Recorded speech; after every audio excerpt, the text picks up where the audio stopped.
بندہ تھا جو بڑا ڈرتا تھا رب کی بارگاہ میں کھڑا ہونے سے، اتنا ڈرتا تھا کہ خوف طاری ہو گیا، اس پر خشیت پیدا ہو گئی۔ اس نے اپنے بچوں سے کہا جب میں مر جاؤں نا، یہ صحیح حدیث میں موجود ہے، جب میں مر جاؤں نا تو مجھے جلا دینا، اور پھر اگر میرے وجود کا کچھ حصہ بچ جائے تو اسے پیس دینا، پھر اسے ہوا میں اڑا دینا، مجھے ختم کر دینا۔ میں اپنے رب کی بارگاہ میں کھڑا ہو کے سوالوں کا جواب نہیں دے سکتا۔ پتا تے سارا ہے نا سردار نو کیتیاں دا،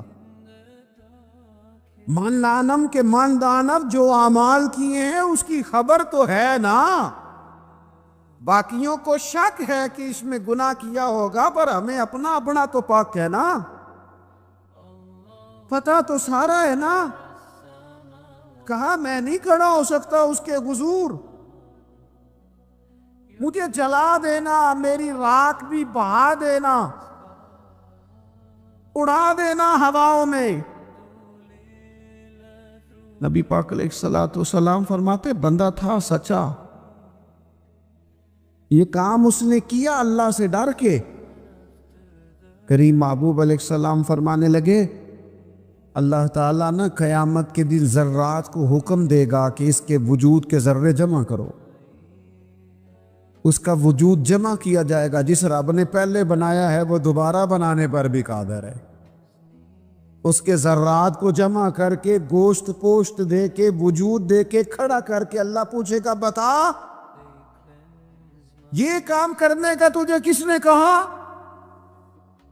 عرض کرے گا مالک میں ڈر گیا تھا نا، تیری بارگاہ میں کھڑا ہوں، سوالوں کے جواب دوں، یہ کام مشکل تھا، میں ڈر گیا۔ نبی پاک صلی اللہ تعالی علیہ وسلم فرمانے لگے رب فرمائے گا فرشتوں کہ میرا بندہ نہ سچ کہتا ہے، یہ واقعی مجھ سے ڈر گیا تھا، گواہ ہو جاؤ میں نے اس کے لیے جنت کا فیصلہ کر دیا۔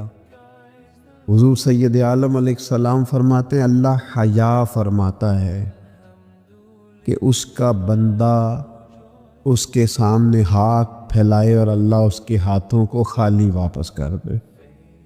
اللہ حیا فرماتا ہے۔ کیا معنی ہے کہ اللہ تبارک و تعالی لحاظ کرتا ہے اس بات کا کہ اس بندے کی امید نہ ٹوٹ جائے، رب کی بارگاہ سے جو اس کی توقع ہے وہ توقع نہ ختم ہو جائے۔ معنی کیا ہوا؟ آپ وزادار رہیں، آپ کے مزاج میں رکھ رکھاؤ ہو۔ بعض لوگ بعض اوقات ایسی بات بول دیتے ہیں، ایسی بات کر دیتے ہیں، اس طرح کی گفتگو ان سے سرزد ہوتی ہے کہ وہ محسوس ہوتا ہے کہ جو اس بندے کی شخصیت ہے نا، جو اس کی پرسنالٹی ہے، اس کے ساتھ وہ بات میچ نہیں ہوئی۔ تجھے تو بہت زیادہ خیال والا ہونا چاہیے، تیرے مزاج کے اندر تو بہت زیادہ وزاداری ہونی چاہیے۔ نبی پاک صلی اللہ تعالی علیہ وسلم نے فرمایا رب حیا کرتا ہے، اور ایک مقام پہ حضور نے فرمایا جب سفید داڑھی والا مسلمان قبر میں جاتا ہے تو اللہ فرشتوں سے فرماتا ہے اسے عذاب نہ دینا، مجھے حیا آتی ہے۔ لیکن اگلے لفظ جو حضور نے بیان فرمائے وہ سمجھنے والے ہیں۔ فرمایا رب کہتا ہے مجھے حیا آتی ہے، تو بندے کو بھی تو حیا کرنا چاہیے، اس کو بھی حیا کرنا چاہیے کہ کوئی تو موقع ایسا ہو جب میں کوتاہیوں سے بچوں۔ اب اگر میری عمر کے تقاضے بڑھ گئے ہیں تو میرے حلم کے تقاضے بھی بڑھ جائیں، میری وزاداری کے۔ وہ حضرت حافظ سعدی رحمۃ اللہ علیہ نے ایک مقام پہ فرمایا کرنے لگے میں نے 20-22 سال کے بوڑھے بھی دیکھے اور میں نے 80-90 سال کے نوجوان بھی دیکھے۔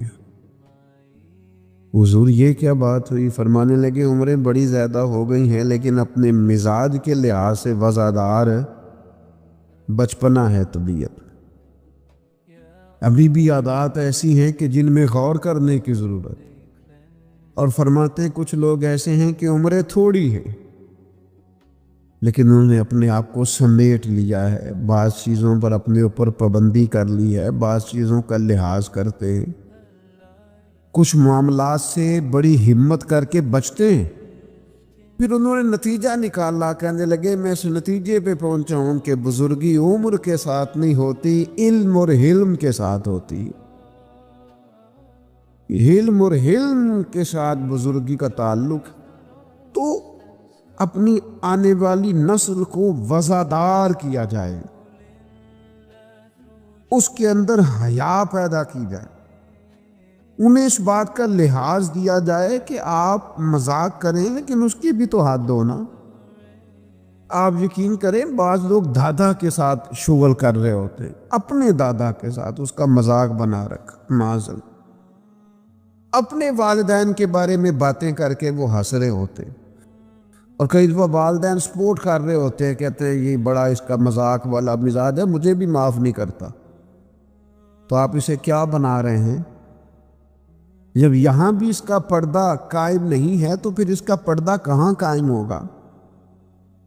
اس کی طبیعت کے اندر ٹھہراؤ ہونا چاہیے۔ وہ لوگ تو وہاں بھی وزادار تھے جہاں بات کرنے کی ضرورت ہے۔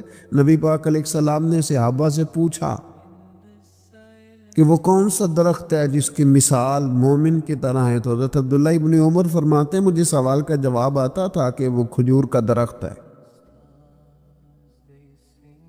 لیکن چونکہ حضرت عمر بیٹھے تھے میرے والد، چونکہ حضرت صدیق اکبر بیٹھے تھے، چونکہ حضرت عثمان غنی بیٹھے تھے، چونکہ علم و حکمت کے تاجور مولا علی بیٹھے تھے، مجھے جواب آتا تھا، لیکن حضرت عبداللہ ابن عمر فرماتے ہیں حیا مانے تھی، حیا نے مجھے منع کیا کہ اتنے بزرگ بیٹھے ہوں اور تو جواب دیتا پھرے۔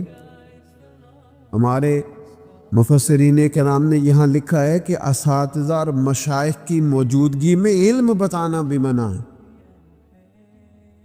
آپ کے بڑے بیٹھے ہوں، آپ تقریر کرنے سے بھی لحاظ کریں، آپ وہاں کوئی مسئلہ نہیں بیان کریں۔ یہاں تو بڑے معاملات اور ہو جاتے ہیں۔ ہمیں اپنے بزرگوں کے سامنے ایک خاص وزاداری وہ بندے کو خوبصورت کرتی ہے۔ حضرت عباس حضور کے چچا ہیں، ان کے بیٹے جناب عبداللہ ابن عباس فرماتے ہیں میرے والد سے کسی نے پوچھا تھا آپ بڑے ہیں کہ نبی پاک؟ تو بڑی سادی سی بات ہے، چچا بڑا ہی ہوتا ہے عمر میں، آپ بڑے ہیں کہ نبی پاک؟ تو یہ وزاداری ہے، یہ کمال وزاداری ہے۔ یہ ان لوگوں کا طریقہ ہے جو بڑے رسیلے سجیلے، جو بڑے خوبصورت لوگ ہوتے ہیں، جن کے لہجوں سے لفظ نہیں شہد ٹپکتا ہے۔ حضرت عباس رضی اللہ تعالیٰ عنہ فرمانے لگے کیا کہا تم نے؟ میں بڑا ہوں کہ حضور؟ فرمانے لگے بڑے تو حضور ہی ہیں، پیدا پہلے میں ہوا تھا، ولادت پہلے میری ہوئی تھی، بڑے بہرحال وہی ہیں، پیدا پہلے میں ہوا تھا۔ یہ جو وزاداریاں ہیں، یہ جو خوبصورتیاں ہیں، یہ جو آپ کے مزاج کے اندر خوبصورتی ہے، یہ جو لہجے کے اندر حسن ہے، یہ ایک بڑا ضروری کام ہے۔ بہت سارے لوگ دینی لوگوں سے مسئلہ پوچھنے آتے ہیں، لیکن ان میں 60% لوگ وہ ہوتے ہیں جو مسئلہ پوچھنے نہیں آتے، مفتی صاحب کو مسئلہ بتانے آتے ہیں۔ میری طرح کا بندہ تو چونکہ ذرا جلدی قائل ہو جاتا ہے، وقت تھوڑا ہوتا ہے، تو بہت سارا ٹائم نہیں دے پاتے، تو میں کہتا ہوں کہ آپ کے خیال میں جو مجھے کہنا چاہیے وہ آپ مجھے بتا دیں، میں آپ کو کہہ دیتا ہوں، کیونکہ آپ جو چاہ رہے ہیں وہ تو ہے آپ کی مرضی کا فتویٰ، تو مجھے آپ بتا دیں بھلا اس سوال کا جواب کیا ہونا چاہیے، میں آپ کو بتا دیتا ہوں۔ لیکن اگر آپ مجھ سے پوچھنے آئے ہیں تو پھر آپ حوصلہ کریں، پھر دین جو بات کہتا ہے وہ مجھے بیان کرنے دیں، پھر مرضی کا فتویٰ حاصل نہ کریں، پھر ذرا رکیں۔ اور یہی حالت بہت سارے اللہ ماشاءاللہ شاگردوں کی ہوتی ہے۔ ان کا خیال ہوتا ہے استاد میری مرضی کے حساب سے تعلیم دے، مریدین کا خیال ہوتا ہے کہ شیخ اس طرح کر کے چلے، تو بھئی تیری شرطوں پہ ہی کرنا ہے، اگر تجھ کو قبول تو یہ سہولت تو مجھے سارا جہاں دیتا ہے۔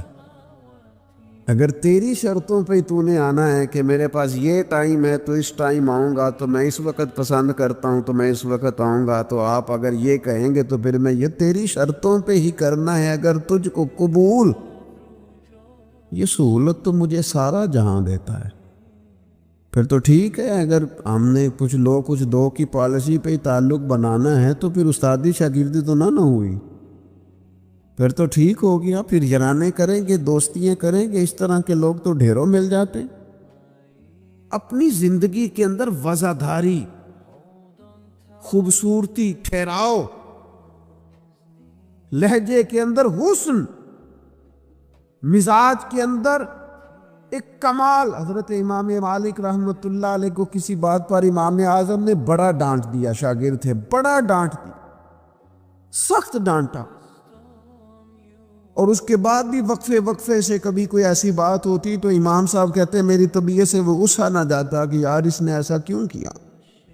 کچھ عرصے کے بعد جا کے وہ بات کھلی کہ جس بات پر امام ابو مالک کو ڈانٹا ہے ان کی تو غلطی نہیں تھی، دوسرے کلاس فیلو کی غلطی تھی، انہوں نے تو یہ بات کہی نہیں، تو کسی اور نے کہی تھی اور نام ان کا لگ گیا۔ بچے کر دیتے ہیں نا شرارت، کسی نے کی، نام کسی، تو امام اعظم ابو حنیفہ رحمۃ اللہ علیہ امام مالک سے کہنے لگے بیٹا تم نے بتایا کیوں نہیں، اتنی ڈانٹ کھا لی؟ حضرت امام مالک نے سر جھکا لیا، کہنے لگے حضور لوگوں کے جسموں پر لوگوں کا احسان ہوتا ہے، میری تو سانسوں پر بھی تیرا احسان ہے، میری سانسیں بھی تیری مقروض ہیں۔ یہ جو لوگ مالک کو جانتے ہیں یہ اس نسبت سے جانتے ہیں کہ یہ ابو حنیفہ کی گلی میں آتا جاتا ہے، سونیاں زندگی میں جتنا نام اور عروج پایا تیرے صدقے پایا، 4 جھڑکیاں نہ سہ سکتا تیرے نام پر، میں نے پسند نہیں کیا۔ اور پھر آپ نے پوچھا بھی تو نہیں نا کہ بتاؤ، آپ نے کہا ڈانٹ کھانی ہے، دکھ قبول محمد بخشا بس راضی رہن پیارے، کوئی حرج نہیں۔ آپ نے کہا ڈانٹ کھانی ہے تو کھا لیتی، اس میں حرج والی کون سی بات؟ یہ خاص وزاداری، یہ خاص خوبصورتی۔ میں آپ سے عرض کروں، ہمارے گھروں میں جو بڑے بوڑھے ہوتے ہیں نا، وہ جب پڑھی لکھی بہو لے کے آتے ہیں نا تو اس کا مطلب یہ تھوڑی ہوتا ہے کہ وہ بیچارے ہامتے کامتے رہیں گے، ڈرتے رہیں گے کہ جناب بہو بڑی پڑھی لکھی ہے یا داماد بہت پڑھا لکھا ہے تو کوئی ایسی بات نہ ہو جائے کہ وہ کہے او بابے کو تو پتہ ہی نہیں۔ پڑھا لکھا وہ بندہ ہوتا ہے جو دوسروں کے مزاج کی رعایت کرے، جو تھوڑا سا سمجھے کہ میری اس چیز کی وجہ سے کوئی شخص کسی کمزوری کا شکار تو نہیں ہو رہا۔ اگر آپ نے تربیت کی ہے تو پھر تربیت کا معنی تو یہ ہونا چاہیے کہ اسے ادب بھی کرنا آئے، پیار بھی کرنا آئے، گھر کے بزرگوں کے حق میں اس کے رویے میں نرمی بھی آئے۔ اور اگر آپ نے تربیت یہ کی ہے کہ ہم چما دیگرے نیز، تمہاری طرح کا دوسرا کوئی نہیں، تو پھر یاد رکھو اگر تمہاری طرح کا دوسرا کوئی نہیں نا تو پھر تمہیں بھی کوئی ماننے کو تیار نہیں ہے۔ پھر جعلی روب اور ہوتا ہے اور دلوں میں محبت اور ہوتی ہے، پھر ان چیزوں میں فرق ہوتا ہے۔ اگر آپ تعلیم یافتہ ہیں تو آپ دوسروں کے مزاج کی رعایت کریں، آپ کو پھر حضرت مولا علی شیر خدا رضی اللہ تعالیٰ عنہ سے کسی آپ نے فرمایا ایک مقام پہ فرمایا ہر چیز کی زکوٰۃ ہوتی، عقل کی زکوٰۃ پتہ کیا ہے؟ حضور کیا فرمایا؟ عقل کی زکوٰۃ جاہلوں کے ساتھ گزارا کرنا ہے۔ تیری عقل کی زکوٰۃ نکلے گی، تجھے پتہ چلے گا کہ تو کس طرح گزارا کرتا ہے، اور اگر تو جاہل سے گزارے نہیں کر سکتا تو پھر اس کا مطلب یہ ہے کہ تو نے علم کو سمجھا۔ عزیز دوست آپ غور فرمائیں اور اس پر آپ توجہ رکھیں گے کہ وزاداری، لفظوں کا چناؤ۔ قرآن مجید نے کہا یا ایھا الذین آمنوا لا تقولوا راعینا وقولوا انظرنا، اے ایمان والو تم نے جب میرے محبوب سے بات کرنی ہے تو راعینا نہیں کہنا، انظرنا کہنا ہے۔ یہ نہیں کہنا حضور سمجھ نہیں آئی رعایت کر دے، یہ کہنا یا رسول اللہ ایک نظر کرم کر دے، ذرا بات دوبارہ سمجھا دیں۔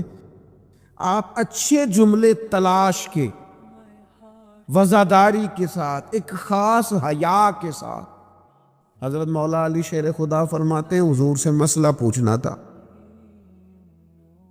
مسئلہ پوچھنا بڑا ضروری کام ہے، اگر آپ مسئلہ دریافت نہیں کرتے تو بڑا عرصہ تک ماحول اس طرح کا رہ جاتا ہے کہ جس سے آپ جہالت میں ہی وہ کام کرتے رہتے ہیں۔ مسئلہ پوچھیں گے تو بات بہتر ہوگی، آپ بات پوچھ لیں گے، بات کلیئر ہو جائے گی، آپ پھر صاف ستھرے معاملے کے ساتھ عمل کر سکیں گے۔ تو حضرت مولا علی کہتے ہیں حضور سے مسئلہ پوچھنا تھا، سوال کرنا بڑا ضروری ہے، خود حدیث پاک میں موجود ہے سوال کرنا آدھا علم ہے۔ لیکن حضرت علی کہتے ہیں نبی کریم سے مسئلہ پوچھنا تھا، میں نے مہینوں انتظار کیا، ہفتوں انتظار کرتا میں۔ میرا خیال تھا کہ میں سوال کی تکلیف بھی نہ دوں، کوئی اور آ جائے آ کے حضور سے مسئلہ پوچھ لے۔ حیا مانی تھی، میں داماد ہوں حضور کا رشتے میں، کچھ ایسی باتیں ہیں جو حیا کے مانند میں سوال نہ کرتا، میرا دل ہوتا کوئی اور پوچھ لے، وہ پوچھے گا حضور بتائیں گے، ساتھ میرا مسئلہ بھی حل ہو جائے گا۔ لیکن جہاں لوگ بے باکی کو اور بے حیائی کو کہتے ہیں جی او میں پرواہ نہیں کرتا، تو یہ تو بھئی آپ نہیں پرواہ کرتے تو آپ کی مرضی ہے۔ اور ہمارے زمانے میں ویسے بھی جو زیادہ بدتمیز ہوتا ہے اس کا عروج بھی زیادہ ہوتا ہے، بدتمیزوں سے لوگ ڈرتے ہیں۔ بدتمیز جو ہوا لوگ اس سے ڈرتے ہیں، کہتے ہیں یہ کوئی ایسی بدتمیزی کر دے گا کہ بعد میں دقت ہوگی۔ وہ شریف آدمی اس سے جھجک رہا ہوتا ہے، وہ سمجھ رہا ہوتا ہے میں بڑی شے ہوں، تو کچھ بھی نہیں ہے بھائی، تو بدتمیز ہے۔ اور کچھ لوگ گاند سے اس لیے بچتے ہیں کہ اس میں روڑا پھینکا تو چھینٹے پڑیں گے، پھر کپڑے بدلنے پڑیں گے، نہانا پڑے گا، اس لیے لوگ بچ کے گزرتے ہیں۔ تیرا خیال ہے کہ تو اس سے بڑا لوگ ڈرتے ہیں؟ تو اپنی زندگی میں وزاداری، شرم و حیا۔ اب دیکھیے ساری زندگی اگر انسان اس رٹے سے ہی باہر نہ آئے کہ میں کیسے اونچا ہو سکتا ہوں، میرے بچے کیسے آگے جا سکتے ہیں، مال کیسے کما سکتا ہوں، یہ میرا گھر بہت بڑی حویلی میں کیسے بدل سکتا ہے، فیکٹری ایک کی چار کیسے ہو سکتی ہیں، اور کوئی ملی کام ہی نہ کرے، وہ تو وہ آفاقیت جو اسلام چاہتا ہے وہ کیسے پیدا ہوگی؟ اقبال کہنے لگے کہ عجب نہیں کہ خدا تک تیری رسائی ہو، پر تیری نظر سے پوشیدہ ہے آدمی کا مقام۔ تو بندے کو ہی نہیں سمجھ سکا تو وہاں تک تو کیا جائے گا؟ جب تک سوچوں میں وسعت نہیں آتی۔ دیکھیں نا ڈاکٹر اقبال ہمیں کہتے ہیں کہ بازو تیرا توحید کی قوت سے قوی ہے، تو وطنوں میں سرحدوں میں اپنے آپ کو قید نہ کر، تو اللہ تبارک و تعالیٰ کا نائب ہے اور خدا کے فضل کا تیرے اوپر سایہ ہے، بازو تیرا توحید کی قوت سے قوی ہے، اسلام تیرا دیس ہے اور تو مصطفی ہے۔ تو اپنے مذہب کو اسلام جان، اپنے وطن کو، اور تھوڑی بڑی سوچ پیدا کر، تھوڑا بڑا۔ اور اقبال کہنے لگے وقت فرصت ہے کہاں، کام ابھی باقی ہے، ابھی آرام سے بیٹھ گئے ہو، ابھی آرام سے بیٹھ گئے ہو، ابھی تو دنیا میں رسول اللہ صلی اللہ علیہ وسلم کے نظام کے جھنڈے کو بلند کرنا تھا، حضور کی آفاقی تعلیمات سے پوری دنیا کو تم نے روشناس کرانا تھا۔ اقبال کہنے لگے وقت فرصت ہے کہاں، وہ کام ابھی باقی ہے، نور توحید کا اتمام ابھی باقی ہے، بھی تو آگے بڑھنا تھا۔ لیکن سطحی سی سوچیں، چھوٹی چھوٹی باتیں، مثلا امیر دولت کے چکر میں اور غریب اس کمزوری کے احساس میں کہ میں تو غریب ہوں جی، میں تو غریبی کو بیچا تو نہیں نہ جاتا، غریبی کوئی فار سیل تو نہیں ہوتی، غریبی وہ زخم تو نہیں جسے دکھا دکھا کے بندہ پیسے وصول کرے۔ آپ اپنی غریبی کو بھی کیا سیل کریں گے، اپنے آنسو بھی بیچیں گے کہ میں چونکہ کمزور ہوں تو لہذا فٹافٹ میری بولی لگا دی جائے۔ لا یسألون الناس الحافا، قرآن کہتا ہے انہیں بڑی بھی ضرورت ہو تو پھر بھی لپٹ لپٹ کے سوال نہیں کرتے،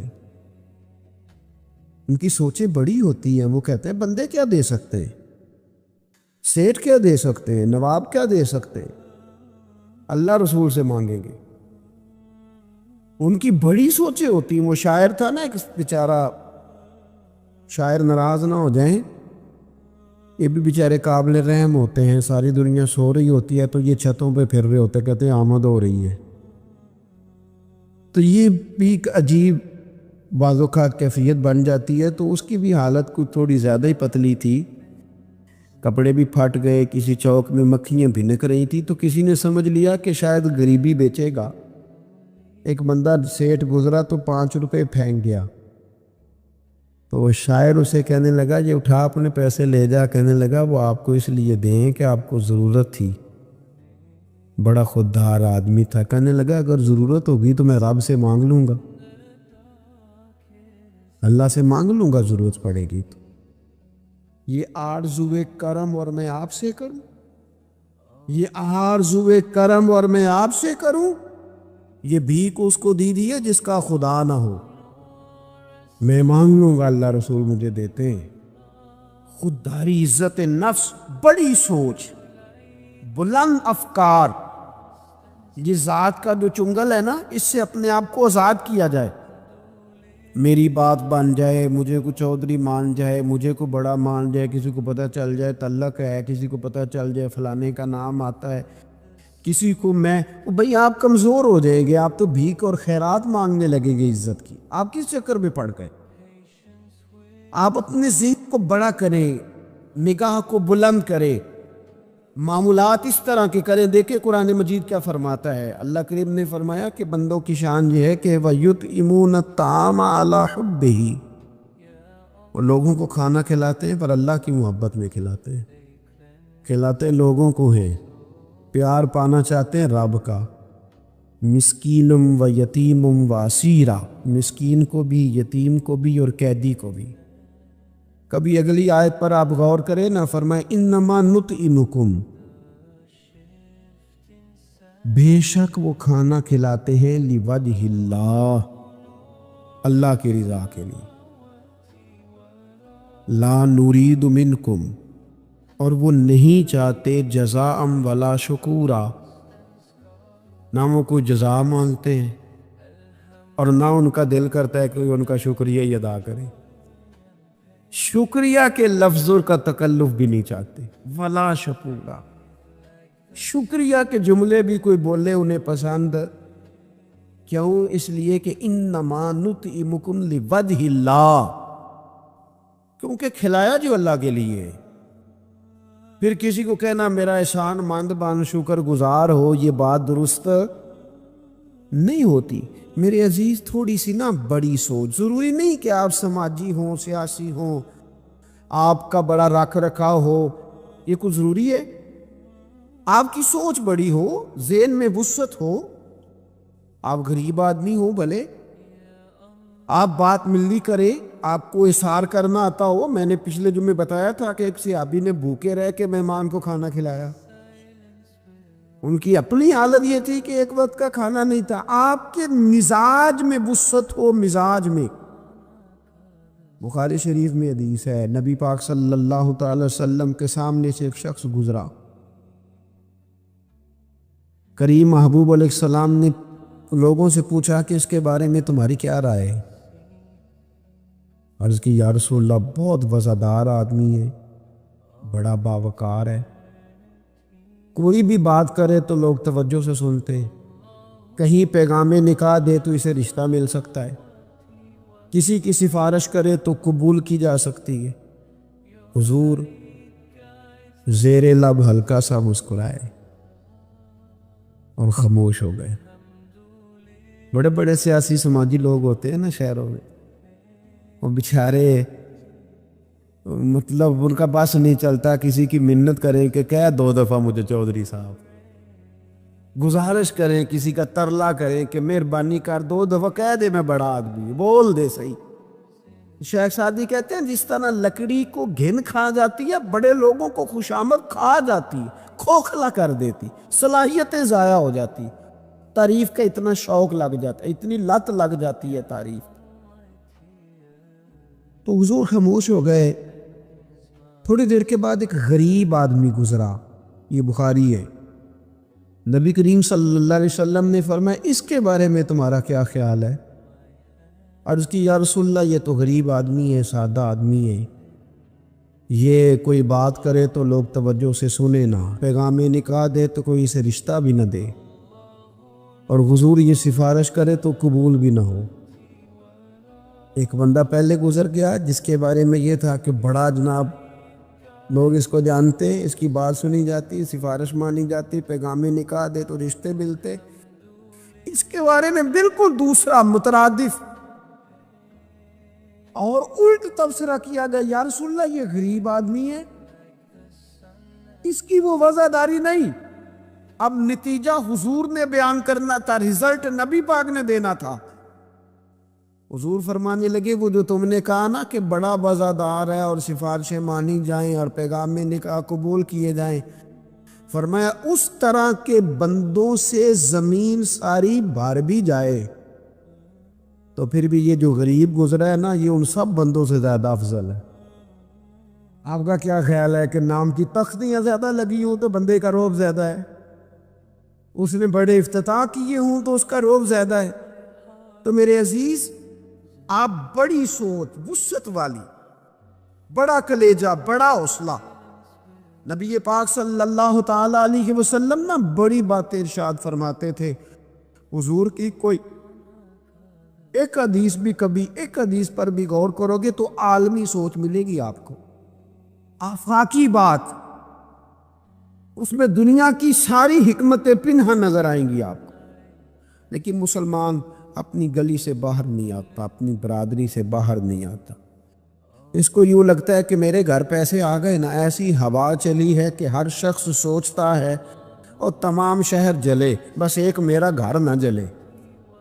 حالانکہ سارے جل گئے تو کس کے ساتھ زندہ رہے گا؟ بستیاں اجڑ گئی تو کدھر جائے گا؟ آپ اپنی مزاجوں کے اندر وہ وسعت لائیں، وہ بڑائی پیدا کریں۔ اٹھ باندھ کمر کیوں ڈرتا ہے، پھر دیکھ خدا کیا کرتا ہے۔ درویش نے لکھا ہے، وہ کہتے ہیں ایک شخص نے نا، بس تمثیل سمجھانے کے لیے ہوتی ہے نا مثالیں، ایک شخص کسی چیز کی تلاش میں تھا، وہ چیز پہاڑوں پہ ملتی تھی، پہلے بھی کئی لوگ گر گئے، سمجھ لیں کوئی پھل تھا، کوئی جڑی بوٹی تھی، کوئی چیز تھی، پہاڑ بڑا اونچا تھا، وہاں سے ملنی تھی، یہ بھی گیا اس کی تلاش میں۔ تو یہ جب ایک پہاڑ پہ چڑھا تو ڈھلان تھی، پاؤں پھسل رہے تھے، اس نے ہمت نہیں ہاری، اس نے نا کدال پکڑا، سامان پکڑا لوہا کاٹنے کا، اس نے وہ پہاڑ کاٹ کے تو وہاں 50-60 سیڑھیاں بنائیں۔ پھر اگلے پہاڑ پہ گیا تو وہاں بھی پیر پھسلتے تھے، ڈھلان تھی، چڑھا نہیں جا سکتا، اس کو بھی کاٹا، 50-60 سیڑھیاں بنائیں۔ تیسری پہ گیا تو اس کو بھی کاٹا، سیڑھیاں بنائیں۔ اب بڑے زمانے لگ گئے، کمزور ہو گیا، بوڑھا ہو گیا، موت کا وقت آ گیا۔ کسی پوچھنے والے نے کہا کہ تجھے ملا کیا؟